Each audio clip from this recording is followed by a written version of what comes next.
Hey, poetry geeks, it's she, Erin. Ooh, almost gave you my full name. Well, if you know me, you know me. This is Erin Forbes here. Just getting in with the poetry reading for June 2nd of 2026. I thought I'd go a different direction tonight. And I know I've only done one poetry reading, but you know what? When the mood moves you, you've got to go with it. Tonight we're going to do Edgar Allan Poe. And he does have some poems. I do like them. But I thought I'd go with a short story. Now, Mr. Edgar Allan Poe was born in January of 1809, and he died in October of 1849. So the man lived a long, mostly productive life of 40 years. And he was an American writer, he was a poet, he was an editor, he was also a literary critic, who was best known for his poetry and short stories. And that's where we're going to head, the short stories and his tales involving mystery and of the macabre. So this short story is one of my favorite short stories. It is just it shows the decline of a man once he does something very, very wrong. So tonight, I hope you enjoy the reading of The Tell-Tale Heart by Edgar Allan Poe. True. Nervous. Very, very dreadfully nervous. I had been and am. But why will you say that I am mad? The disease had sharpened my senses, not destroyed, not dulled them. Above all was the sense of hearing acute. I heard all things in the heaven and in the earth. I heard many things in hell. How? Then am I mad? Hearken and observe how healthily, how calmly I can tell you the whole story. It is impossible to say how first the idea entered my brain, but once conceived, it haunted me day and night. Object, there was none. Passion, there was none. I loved the old man. He had never wronged me. He had never given me insult. For his gold, I had no desire. I think it was his eye. Yes, it was this. He had the eye of a vulture, a pale blue eye with a film over it. Whenever it fell upon me, my blood ran cold, and so by degrees, very gradually, I made up my mind to take the life of the old man, and thus rid myself of the eye forever. Now, this is the point. You fancy me mad? Madmen know nothing. But you should have seen me. You should have seen how wisely I proceeded, with what caution, with what foresight, with what dissimulation I went to work. I was never kinder to the old man than during the whole week before I killed him, and every night, about midnight, I turned the latch of his door and opened it. Oh, so gently. And then, when I had made an opening sufficient for my head, I put in a dark lantern, all closed, that no light shone out, and then I You would have laughed to see how cunningly I thrust it in. I moved it slowly, very, very slowly, so that I might not disturb the old man's sleep. It took me an hour to place my whole head within the opening, so far that I could see him as he lay upon his bed. Ha! Would a madman have been so wise as this? And then, when my head was well in the room, I undid the lantern cautiously. Oh, so cautiously, for the hinges creaked.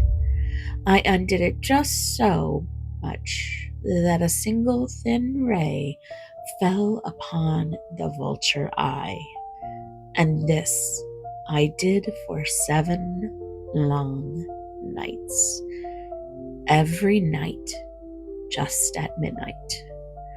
But I found the eye was always closed, and so it was impossible to do the work, for it was not the old man who vexed me, but his evil eye. And every morning when the day broke, I went boldly into the chamber and spoke courageously to him, calling him by name in a hearty tone and inquiring how he had passed the night. So you see, he would have been very profound, old man, indeed, to suspect that every night, just at 12, I looked in upon him while he slept. Upon the 8th night, I was more than usually cautious in the opening the door. A watch's minute hand moved more quickly than it did mine. Never before that night had I felt the extent of my own powers, of my sagacity. Sagacity.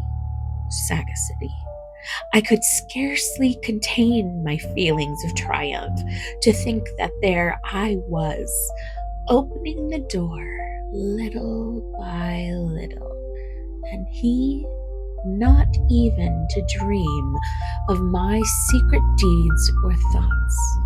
I fairly chuckled at the idea, and perhaps he heard me, for he moved on the bed suddenly, as if startled. Now, you think that I drew back? But no. His room was as black as pitch, with the thick darkness, for the shutters were close fastened through fear of robbers, and so I knew that he could not see the opening of the door, and I kept pushing it on steadily. I had my hand in and was about to open the lantern when my thumb slipped upon the tin fastening, and the old man sprang up in bed, crying out, "Who's there?" I kept quite still and said nothing. For a whole hour I did not move a muscle, and in the meantime I did not hear him lie down. He was still sitting up in the bed listening, just as I have done night after night, hearkening to the death watches in the wall. Presently I heard a slight groan, and I knew it was the groan of mortal terror. It was not a groan of pain or of grief. Oh, no. It was a low, stifled sound that arises from the bottom of the soul when overcharged with awe. I knew the sound well. Many a night, just at midnight, when all the world slept, it has welled up from my own bosom, deepening with its dreadful echo the terrors that distracted me. I say I knew it all. I knew it well. I knew what the old man felt and pitied him, although I chuckled at heart. I knew that he had been lying awake ever since the first slight noise, when he had turned in the bed. His fears been ever since growing upon him. He had been trying to fancy them costless, but could not. He had been saying to himself, "It is nothing but the wind in the chimney. It is only a mouse crossing the floor, or it is merely a cricket which has made a single chirp." Yes, he had been trying to comfort himself with these suppositions, but he had found all in vain.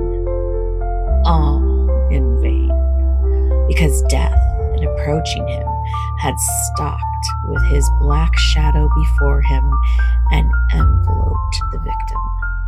And it was the mournful influence of the unperceived shadow that caused him to feel, although he neither saw nor heard, to feel the presence of my head within the room. When I had waited a long time, very patiently, without hearing him lie down, I resolved to open a very, very little crevice in the lantern. So I opened it. You cannot imagine how stealthily, until, at length, a simple dim ray, like the thread of the spider, shot from out the crevice and fell upon the vulture eye. It was open, wide open, and I grew furious as I gazed upon it. I saw it with perfect distinctness, all a dull blue, with a hideous veil over it that chilled the very marrow of my bones.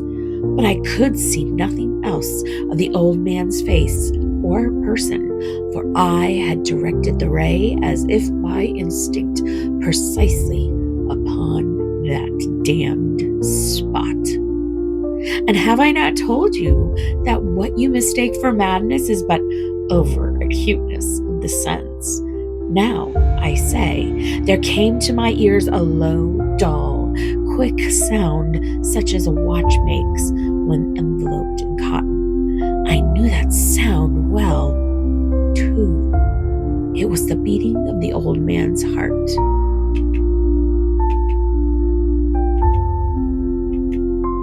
It increased my fury, as the beating of a drum stimulates the soldier into courage. But even yet I refrained and kept still. I scarcely breathed. I held the lantern motionless. I tried how steadily I could maintain the ray upon the eye. Meantime, the hellish tattoo of the heart increased. It grew quicker and quicker and louder every instant. The old man's terror must have been extreme. It grew louder, I say louder, every moment. Do you mark me well? I have told you that I am nervous. So I am. And now, at the dead hour of the night, amid the dreadful silence of that old house, so strange a noise as this excited me to uncontrollable terror. Yet, for some minutes longer, I refrained and stood still. But the beating grew louder.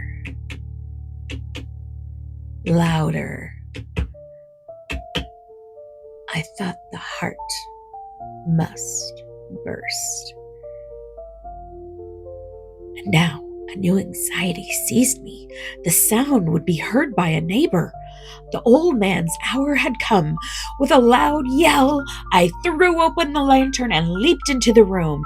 He shrieked once only. In an instant, I dragged him to the floor and pulled the heavy bed over him.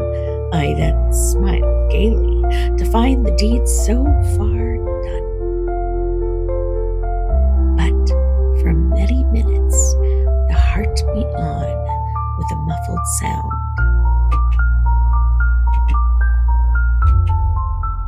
This, however, did not vex me. It would not be heard through the wall. At length, it ceased. The old man was dead. I removed the bed and examined the corpse. Yes, he was stone dead. I placed my hand upon the heart and held it there many minutes. There was no pulsation. He was stone dead.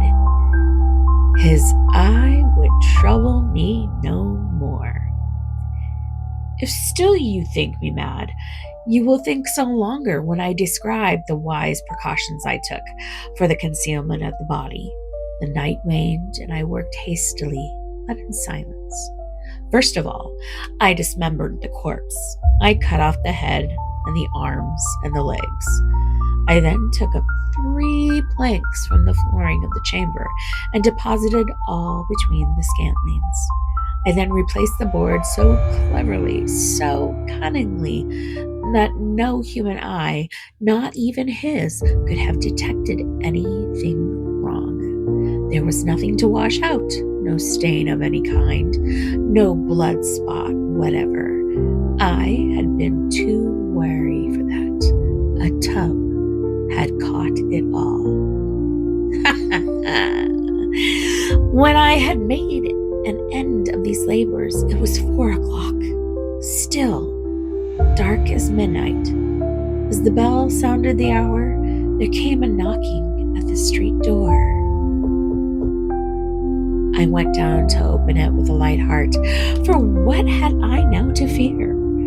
There entered 3 men who introduced themselves with perfect suavity as officers of the police. A shriek had been heard by a neighbor during the night. Suspicion of foul play had been aroused. Information had been lodged at the police office, and they, the officers, had been deputed to search the premises. I smiled, for what had I to fear? I bade them the gentleman welcome. The shriek, I said, was my own in a dream. The old man I mentioned was absent in the country. I took my visitors all over the house. I bade them search well. I led them at length to his chamber. I showed them his treasures, secure, undisturbed in the enthusiasm of my confidence.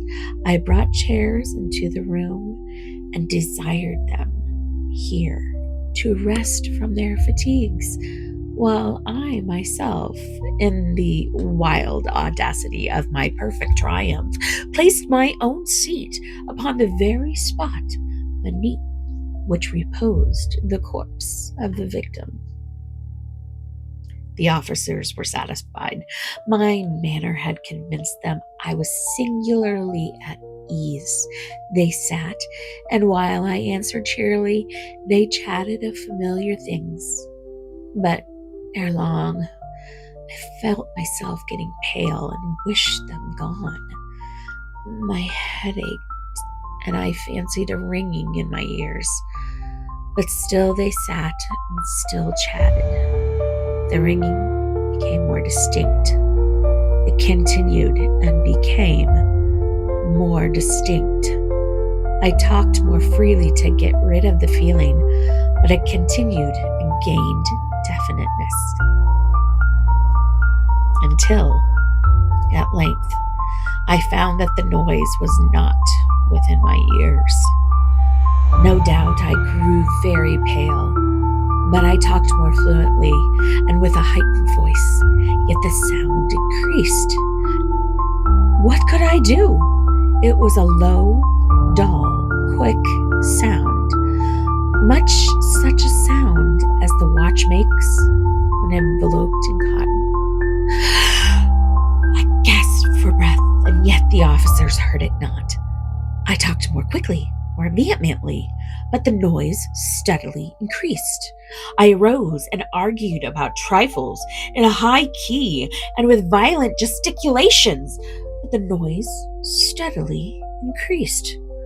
Why would they not be gone? I paced the floor to and fro with heavy strides, as if excited to fury by the observations of the men. The noise steadily increased. Oh, God, what could I do? I foamed. I raved. I swore. I swung the chair upon which I had been sitting and grated it upon the boards, but the noise arose over all and continually increased. It grew louder, louder, and louder, and still the men chatted pleasantly and smiled. Was it possible they heard not? Almighty God! No, they heard, they suspected, they knew. They were making a mockery of my horror. This I thought, and this I think, but anything was better than this agony. Anything was more tolerable than this derision. I could bear those hypocritical smiles no longer. I felt that I must scream or die, and now, again, hark, louder, louder, louder, louder! Villains! I shrieked. Dissemble no more. I admit the deed. Tear up the planks. Here, it is the beating of his hideous heart.